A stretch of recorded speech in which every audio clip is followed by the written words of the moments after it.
आश्रव भावना, और कल हमने जो आश्रव के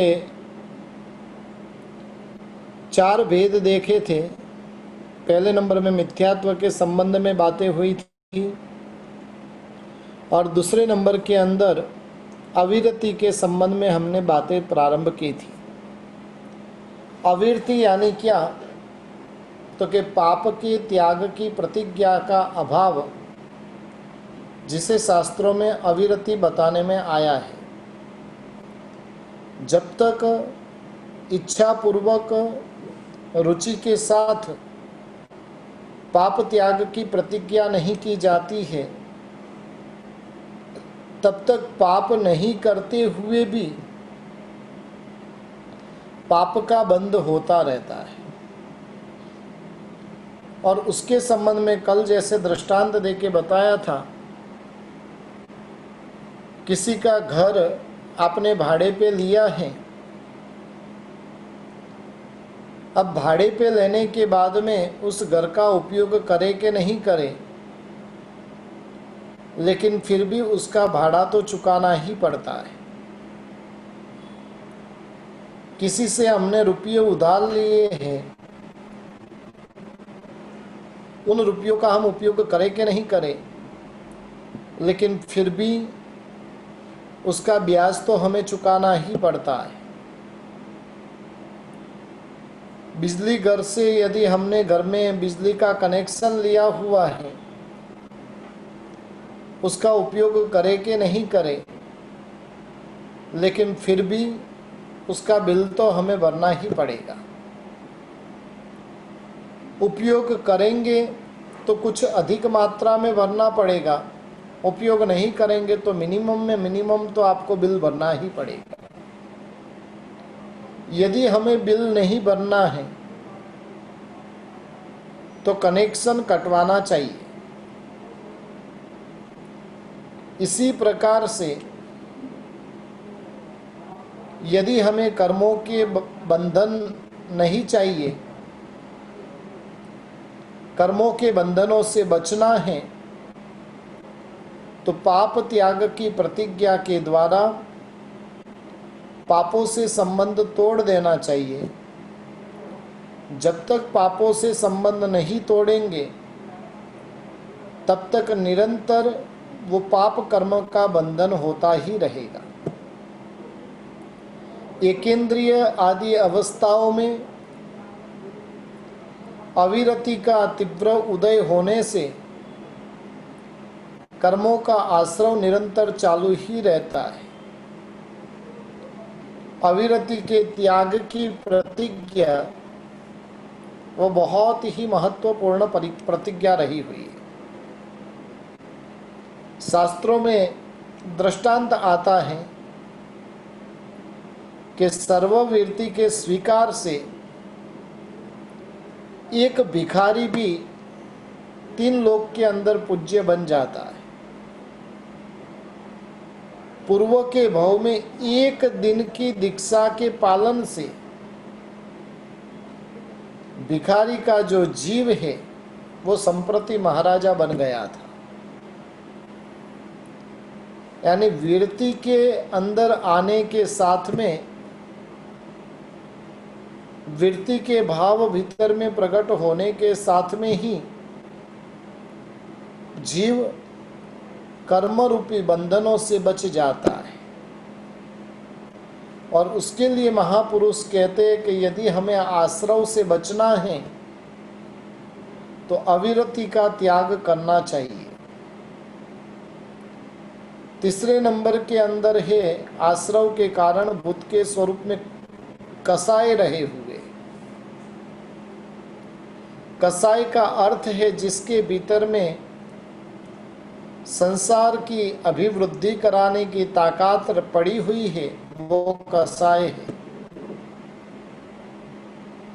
जिसके सेवन से आत्मा के संसार की अभिवृद्धि हो जाए। कसाई के सेवन से जीव के भीतर में निरंतर कर्मों का आगमन होता रहता है। अल्पकालीन कसाय का परिणाम भी अत्यंत भयंकर हो सकता है। क्रोध कसाय के आवेश के कारण कंड्रिक को 7वीं नरक में जानना पड़ा था। लोभ के वश पड़कर मम्मट सेठ मरकर 7वीं नरक में चले गए और इसलिए जीव को कसाय से निरंतर बचकर रहना चाहिए।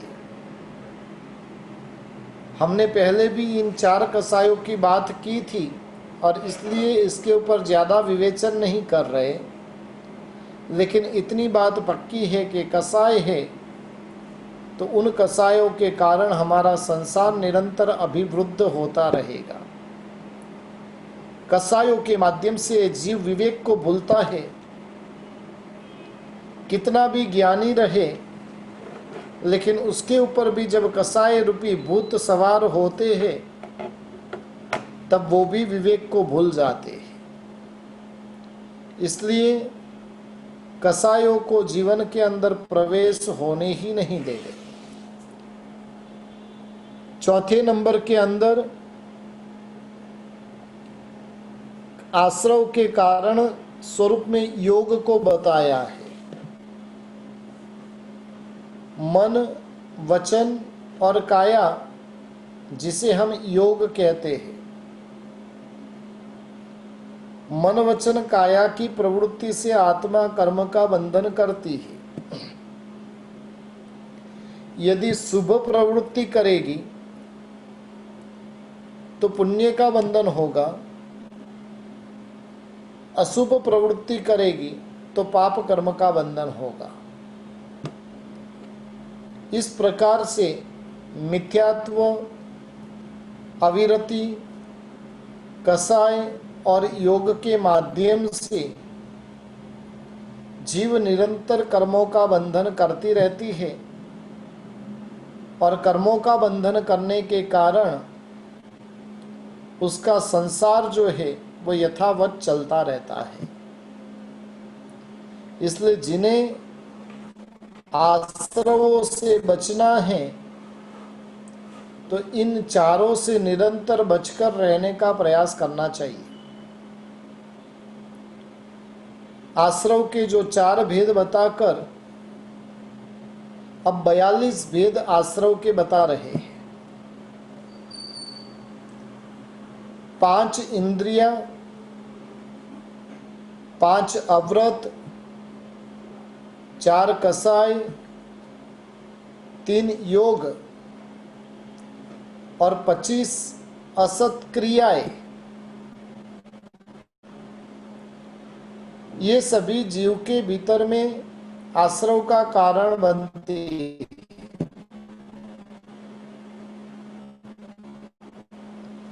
ये प्रवृत्ति करो। सबसे पहले नंबर के अंदर 5 इंद्रियों की असत प्रवृत्ति बताई है। मनुष्य योनि में जीवात्मा को 5 इंद्रियों की प्राप्ति होती है। विवेकवान जो आत्मा होती है इन 5 इंद्रियों को धर्म में जोड़ती है। इन्हें धर्म में जोड़कर अपनी आत्मा का कल्याण करती है। विवेकवान आत्मा कानों से जिनेश्वर भगवंत की वाणी का श्रवण करती है, आंखों से शास्त्रों का वांचन करती है, देवगुरु के दर्शन और विशेष करके जीव दया का पालन करती है। जिनेश्वर भगवंत की भक्ति में उपयोगी सुगंधित पदार्थों की परीक्षा में नाक का प्रयोग करते हैं।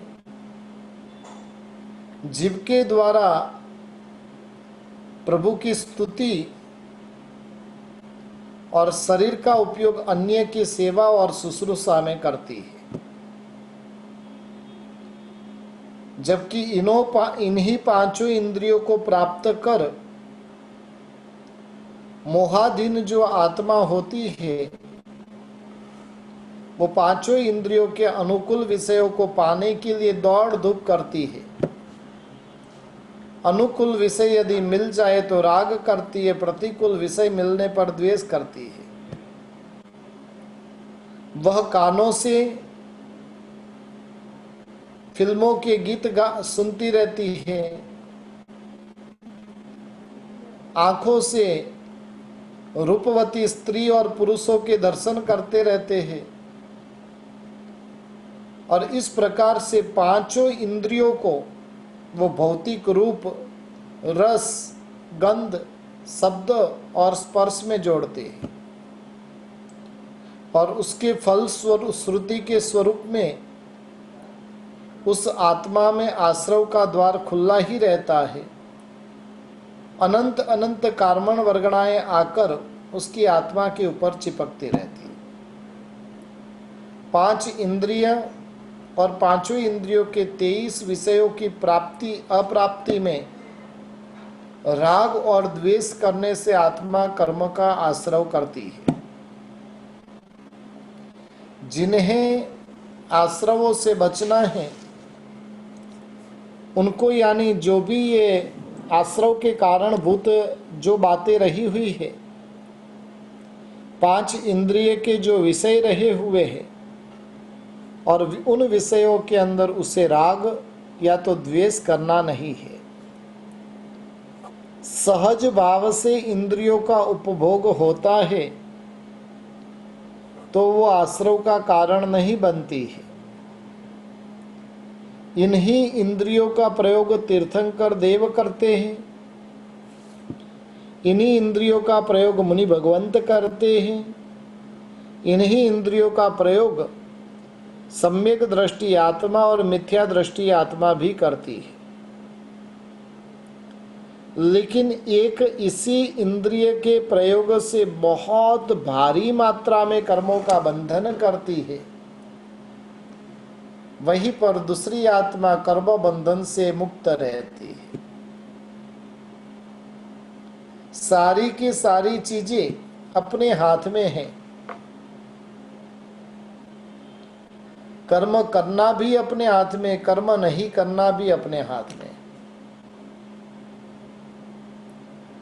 कर्मों से बचना वो भी अपने हाथ में है।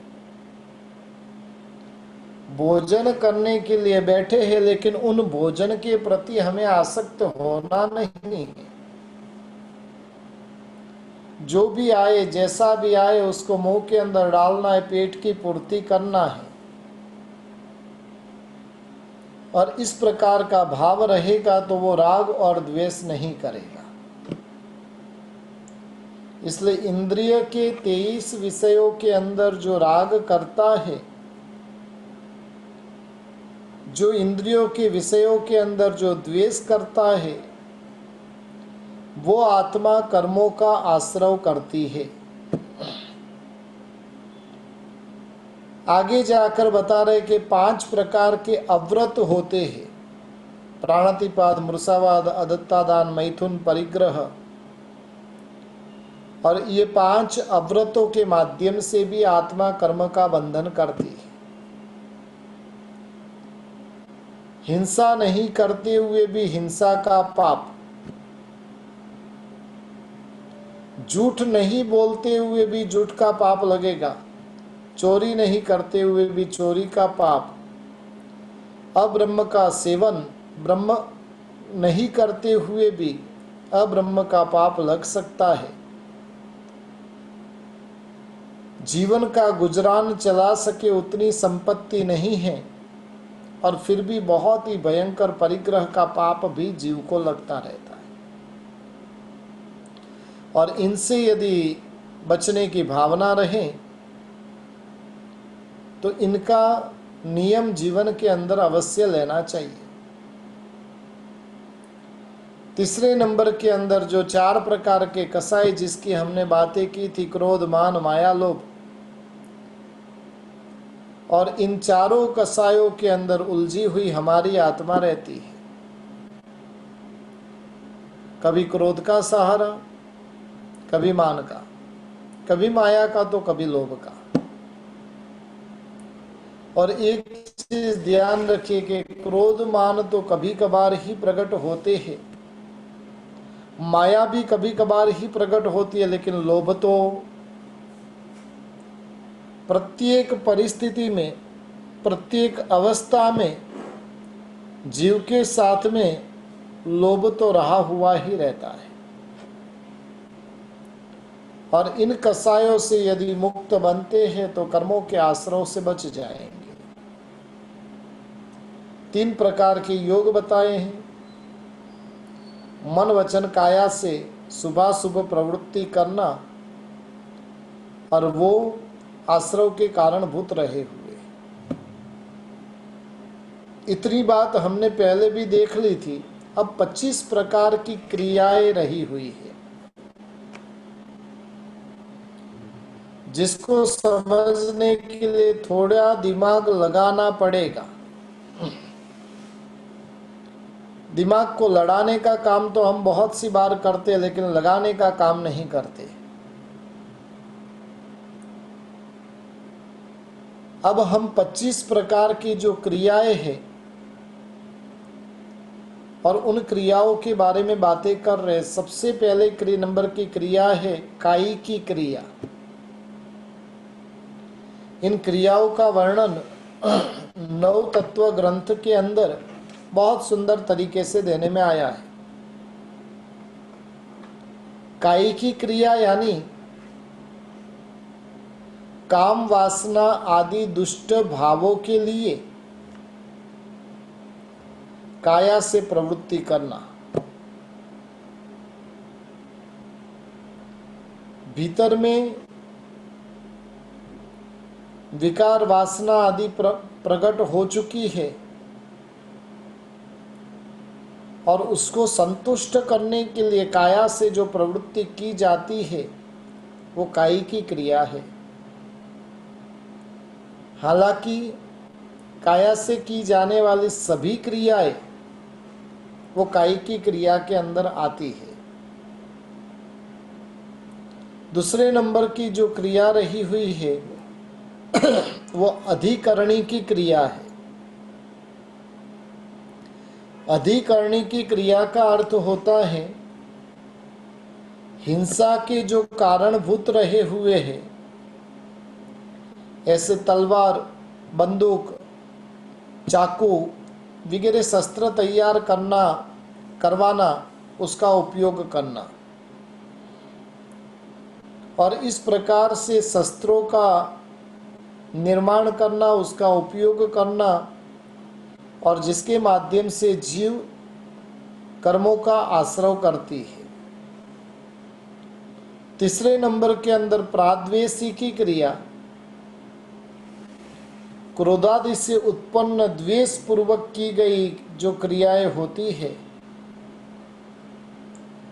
यानी जिस क्रिया के अंदर क्रोध की बहुलता रही हुई हो और जब क्रोध प्रकट होता है तब वो प्रवृत्ति द्वेष भावना के साथ में की जाती है, और वैसी प्रवृत्ति का नाम है प्राद्वेषी की क्रिया। कभी हम द्वेष से वशीभूत होकर ऐसी ऐसी चेष्टाएं कर बैठते हैं। क्रोध आता है और क्रोध आने के साथ में जीव विवेक भूल जाता है, और विवेक भूलकर वो जीव जो प्रवृत्ति करता है वो प्रवृत्ति जो है प्राद्वेषी की क्रिया के अंतर्गत आएगी। चौथे नंबर की जो क्रिया रही हुई है जिसका नाम है पारितापनी की क्रिया। ताड़ना, तर्जना आदि के द्वारा किसी को हैरान परेशान करने की जो क्रिया है वो पारितापनी की क्रिया है। कई लोग ऐसे होते हैं जिन्हें आनंद अन्य जीवों को परेशान करने में ही आता है। कई लोग होते हैं कि जो दूसरों के साथ में मारपीट ही करते रहते हैं, और वैसे जीवों की जो क्रिया हुई है वो पारितापनी की क्रिया रही हुई है। 5वें नंबर के अंदर जो क्रिया रही हुई है वो प्राणातिपाती की क्रिया। किसी भी जीव के प्राणों का नाश हो और उस प्रकार की क्रिया करना। एकेंद्रिय जीवों के हिंसा के बिना तो संसार चले वैसा नहीं है, लेकिन एकेंद्रिय में भी मिनिमम काम होता है तो मैक्सिमम करने की जरूरत नहीं है। प्रत्येक वनस्पति काय से काम चल जाता है तो साधारण वनस्पति काय का उपयोग करने की आवश्यकता नहीं रहती है। लेकिन हमारी तो मनोवृत्ति ऐसी रही हुई है, बिन जरूरी भी बहुत सारे पाप अपने जीवन के अंदर घर कर कर बैठे हुए हैं, और ऐसे पापों के अंदर इस प्रकार से जीवों की हिंसा होती है। कई केमिकल तो हमने घर में ही बसा कर रखे कि वो केमिकल रखा नहीं कि जीव की मृत्यु, और ये सभी जो है प्राणातिपाती की क्रिया के अंदर आता है। जीवों को जीने के लिए उनकी जाति चाहिए, जीवों को जीने के लिए उन्हें अनुकूल वातावरण चाहिए, तब वो जी पाता है। लेकिन वैसे जीवों को भी हम क्या करते हैं, इस प्रकार से तड़पा तड़पा कर परेशान कर कर कर उनको मौत के घाट उतारते हैं। और ये प्राणातिपाती की क्रिया रही हुई है। प्राणातिपाती की क्रिया के बाद में 6ठे नंबर के अंदर आरंभिकी क्रिया, जिस क्रिया को करने से 6 काय जीवों की विराधना हो। पृथ्वी काय, आप काय, देव काय, वायु काय, वनस्पति काय, तरस काय, और ये 6 काय की विराधना स्वरूप आरंभ समारंभ जो हो जिस क्रिया के अंदर, वो आरंभिकी क्रिया कही जाती है। यानी एक साथ में 6 कायों की विराधना। कई प्रवृत्ति ऐसी होती है, जब बड़े बड़े भोजन समारंभ वगैरह होते हैं और उन समारंभों के अंदर ओपन के अंदर खाना पकाया जाता है, संध्या का समय होता है, खाने के बगोले खुले पड़े और उसमें खाना पक रहा है,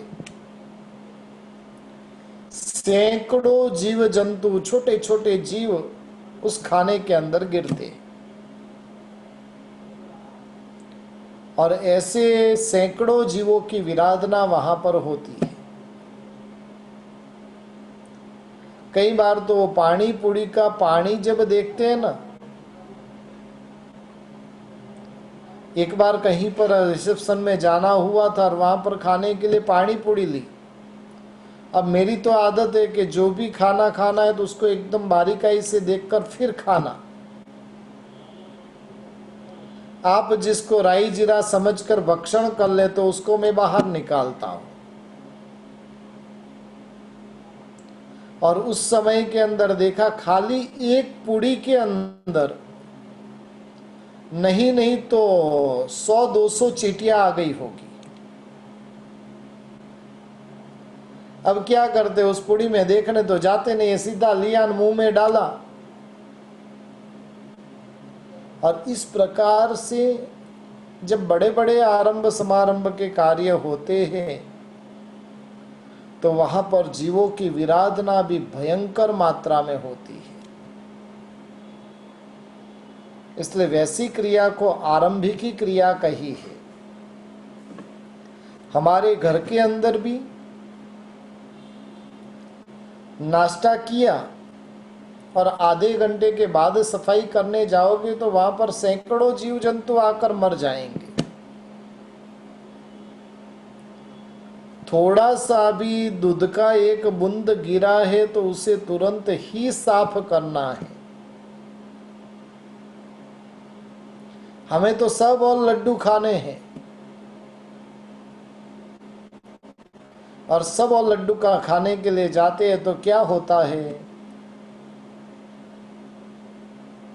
कहीं ना कहीं तो धर्म को धक्का लगता है। कई बार देखते नाश्ता किया, उसके बर्तन सब ऐसे ही पड़े हैं, मंदिर चले गए, व्याख्यान में चले गए, सामायिक करने चले गए, वो बर्तन ऐसे ही पड़े रहेंगे। शास्त्रकार भगवंत कहते हैं कि सामायिक से जो तुझे पुण्य प्राप्त हुआ उससे कई गुना अधिक पाप तूने उन जीवों की विराधना करके बांध दिया। खाए हुए बर्तन अंतर्मृत से अधिक समय तक यदि रह जाते हैं, असंख्य की संख्या में समूर्छिम पंचेंद्रिय मनुष्य की उत्पत्ति हो जाती है। बाकी जीव तो कितने होते वो अलग बात है, लेकिन समूर्छिम पंचेंद्रिय मनुष्यों की उत्पत्ति उसके अंदर हो जाती है। लेकिन प्रमाद हमारे घर जीवन के अंदर इस प्रकार से घर कर चुका है कि जिसके कारण ऐसी तो कितनी कितनी प्रकार की विराधना अपने जीवन के अंदर चलती ही रहती है। 7वें नंबर के अंदर पारिग्रही की क्रिया, धन धान्य आदि का परिग्रह और उन परिग्रह की मूर्छा, और जिससे जो कर्म बंधन होता है, कर्मों का आश्रय होता है, वो पारिग्रही की क्रिया। जिनके पास में परिग्रह है वो कौन सा पाप नहीं करेगा, वो प्रश्न है। पैसा कमाना है तो उसके लिए 18 के 18 पाप स्थानकों का सेवन करना पड़ता है। 18 पाप स्थानकों का सेवन किए बिना पैसा आता नहीं है घर में। और इस प्रकार से धन धान्य वगैरह जो है और उसके प्रति की गाढ़ मूर्छा, कभी कभार तो हम देखते कि 2-5 रुपये के लिए भी वो मारामारी तक पहुंच जाते,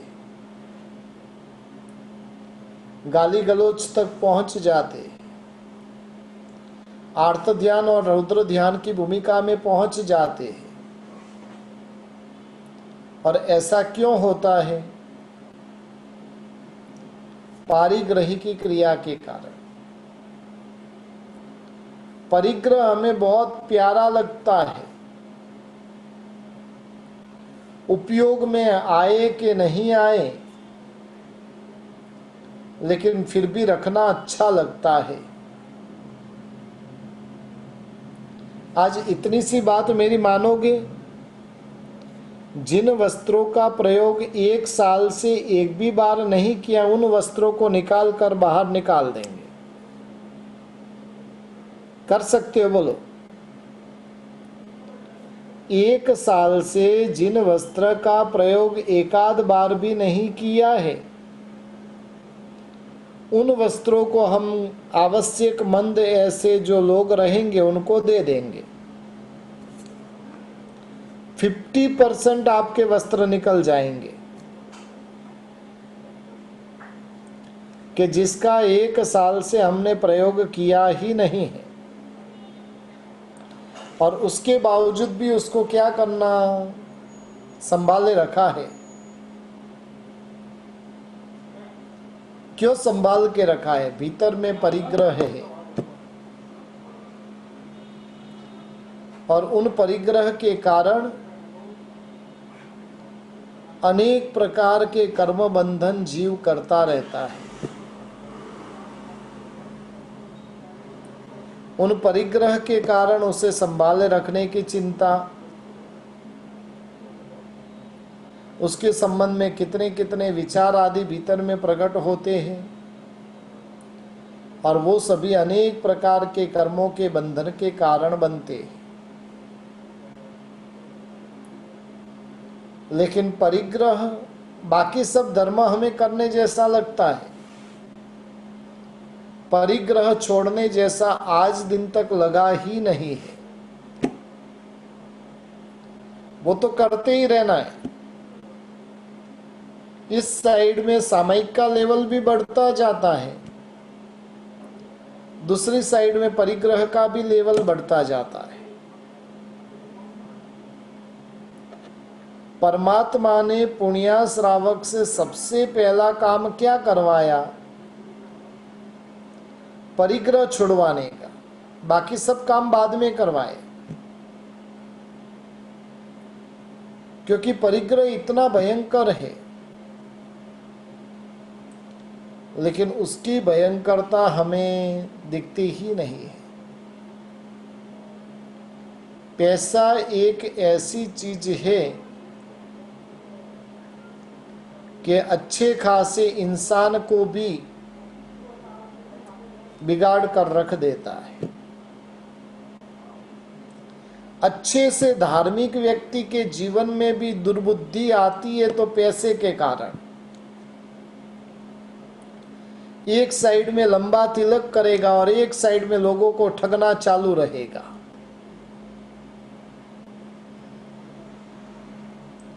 ये सब परिग्रह क्रिया के कारण होता है, और पारिग्रह की क्रिया के कारण अनेक प्रकार के कर्म का बंधन होता रहता है। मैं तो कहता हूं कि संपत्ति पूर्व के पुण्य से मिली है तो उस संपत्ति के द्वारा धर्म कार्य जरूर करे, लेकिन धर्म कार्य करना है और उसके लिए संपत्ति पाना है, ये तो मूर्खामी है। मुझे मंदिर में फलाना चढ़ावा बोलना और उसके लिए मैं पैसा कमा रहा हूं, मुझे उपदान करवाना इसलिए मैं पैसा कमा रहा हूं, ये तो बहुत बड़ी मूर्खामी है। जिनको पूर्व के पुण्य से संपत्ति प्राप्त हो गई है, उनको उन संपत्ति का मुक्त हाथों से धर्मादा करते रहना है। लेकिन जिनके पास में संपत्ति नहीं, कमाऊंगा न फिर वो संपत्ति का दान करूंगा, तो वो तो मूर्खामी रही हुई।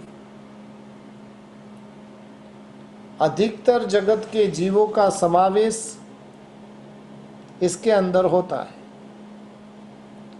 कईयों को पूछते भाई क्यों कमा रहे हो? भाई आगे धर्मादा करना है, धर्म कार्य करना है, संघ निकालना है। शास्त्रकार भगवंतों ने वैसा संघ निकालने की आज्ञा ही नहीं दी है। पूर्व के पुण्य से प्राप्त लक्ष्मी है तो संघ निकालो, लेकिन एक साइड में पाप करते जाना न एक साइड में फिर धर्म करना, वो तो बहुत बड़ी मूर्खामी है। आपके कपड़े एकदम साफ ही है, साफ सुथरे कपड़े हैं, अब मुझे धोना है तो उसको गंदा करूं फिर मैं धोऊं, ये तो मूर्खामी है ना। कोई कहे भाई तू क्यों कपड़े को धो रहा है, तेरे तो कपड़े एकदम नीट एंड क्लीन है। उसी प्रकार से पैसा कमाना यानी अपने आप को गंदा करना, फिर उसी पैसे से धर्मादा करना यानी फिर वो स्नान करने की प्रवृत्ति करना, ये पारिग्रही की क्रिया बहुत भयंकर है। जैन समाज में तो विशेष करके ये पारिग्रही क्रिया का आश्रव मचा हुआ है। भले भले धार्मिक लोगों को भी ये दुर्गति की ओर भेजने की तैयारी कर रही है। 8वें नंबर के अंदर माया प्रत्यय की क्रिया, छल कपट आदि के द्वारा किसी को ठगने की वृत्ति। कई लोग होते हैं जिनका पूरे दिन एक ही काम करता चलता रहता है, बस सबको ठगते रहना है, सबको लूटते रहना है। माया करने वाला व्यक्ति जो है वो कभी भी निश्चिंत होता नहीं है, वो सतत उसे चिंता में ही जीना पड़ता है। ये माया प्रत्यय की 9वें नंबर के अंदर मिथ्या दर्शन प्रत्यय की क्रिया। मिथ्या दर्शन के द्वारा जो प्ररूपित प्रवृत्ति करना, सर्वज्ञ परमात्मा ने जिसको हे ही कहा है उसको उपादेय मानना, जिसको उपादेय कहा है उसको हे ही मानना, और इस प्रकार की जो प्रवृत्ति करना वो मिथ्या दर्शन प्रत्यय की क्रिया है। यानी मिथ्यात्व की हाजिरी में जो प्रवृत्ति होती है वो मिथ्या दर्शन प्रत्यय की। 10वें नंबर के अंदर अप्रत्याख्यानी की क्रिया। अप्रत्याख्यान यानी बिना पचखान से, अविरति के तीव्र उदय से किसी प्रकार के पाप त्याग की प्रतिज्ञा न करना और उसके द्वारा जो कर्मों का बंधन होता रहता है वो अप्रत्याख्यानी की क्रिया है। पचखान लेने के साथ में जीव अनेक प्रकार के कर्मों से बच जाता है। पचखान लिया हुआ नहीं है तो उसे उन कर्मों का बंधन निरंतर होता ही रहता है। ये अप्रत्याख्यानी की क्रिया है। 11वें नंबर के अंदर दृष्टि की क्रिया। जीव और अजीव को राग पूर्वक देखना और उसके माध्यम से जीव कर्म का बंधन करती है।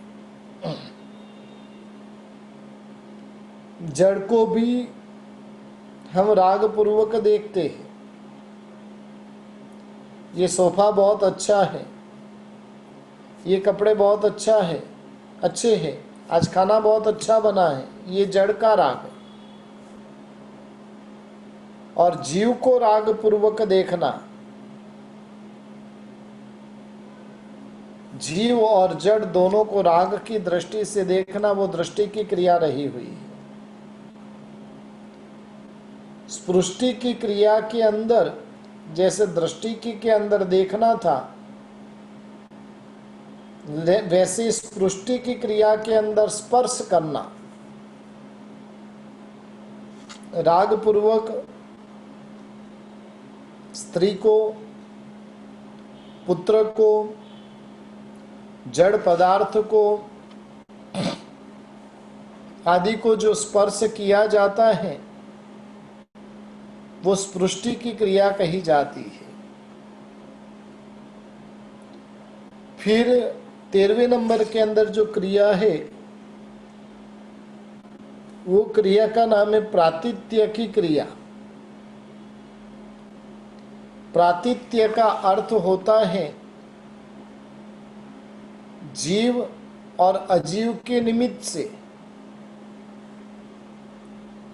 जो राग और द्वेष के परिणाम प्रकट होते हैं वो परिणाम प्रातिथ्य की क्रिया कही जाती है। कभी जीव के निमित्त से, कभी जीव अजीव के निमित्त से हम भीतर में राग द्वेष प्रकट करते रहते हैं और उससे जीव कर्म का बंधन करता रहता है। 14वें नंबर के अंदर सामंतोपनिपाती की क्रिया है। यानी चारों ओर से आने वाले लोगों को राग और द्वेष उत्पन्न करने वाली वस्तु बताकर स्वयं को राग होना। जैसे कि बाजार में बेचने के लिए सजीव गाय अथवा तो गाड़ी वगैरह निर्जीव लाकर रखना, जिसे देखकर सब कोई क्या करेंगे, उसकी प्रशंसा करेंगे, उससे राग वगैरह करेंगे। जो प्रशंसा करेंगे उसके प्रति राग होगा, जो उसमें कोई त्रुटि बताएंगे तो उसके प्रति द्वेष होगा। और इस प्रकार की प्रवृत्ति करना वो सामंतोपनिपाती की क्रिया है। जैसे घर बनाया है और घर का निर्माण कर कर लोगों को बुलाया जाता है। अब कोई लोग होते कि उस घर की प्रशंसा करते, कोई लोग होते नहीं कि खास कुछ नहीं बनाया। जो प्रशंसा करेंगे उसको देखकर हमें राग होगा, जो प्रशंसा नहीं करेंगे उनको देखकर हमारे भीतर में द्वेष की वृत्ति प्रकट होगी। ये सामंतोपनिपाती की क्रिया है। फिर 15वें नंबर के अंदर नई सृष्टि की क्रिया है, यानी कि फेंकना, निसर्जन करना। जैसे कुएं में से जल निकालना, धनुष्य में से बाण निकालना आदि नई सृष्टि की क्रिया है। कुएं में से जल निकालेंगे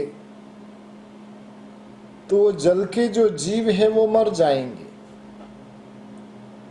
साथ ही साथ बेइंद्रिय आदि जीव है वो भी मरेंगे और हिंसा होगी। धनुष में से बाण वगैरह निकालेंगे, बंदूक में से गोली वगैरह निकालेंगे तो उसके माध्यम से भी किसी की हिंसा होगी और वो हिंसा का पाप इस प्रकार से प्रवृत्ति करने वाले को लगता है। इस प्रकार से 25-25 प्रकार की क्रिया जो शास्त्रों में बताने में आई है और उन क्रियाओं के माध्यम से जीव कर्मों का बंधन करता रहता है। जीव सतत आश्रव करता रहता है और जितना आश्रव करेगा उतनी मात्रा में वो संसार रूपी समुद्र के अंदर डूबता जाएगा। इसलिए जिन्हें संसार रूपी समुद्र में डूबना नहीं है, वैसे जीवों को निरंतर आश्रवों का त्याग करना चाहिए और आश्रव का त्याग कर कर आत्मकल्याण के निकट में पहुंचना चाहिए। आज हमने 15 भावना की बात कही है और जो 15 क्रिया की बात कही है और जो 10 क्रियाएं बाकी है जिसके ऊपर वर्णन हम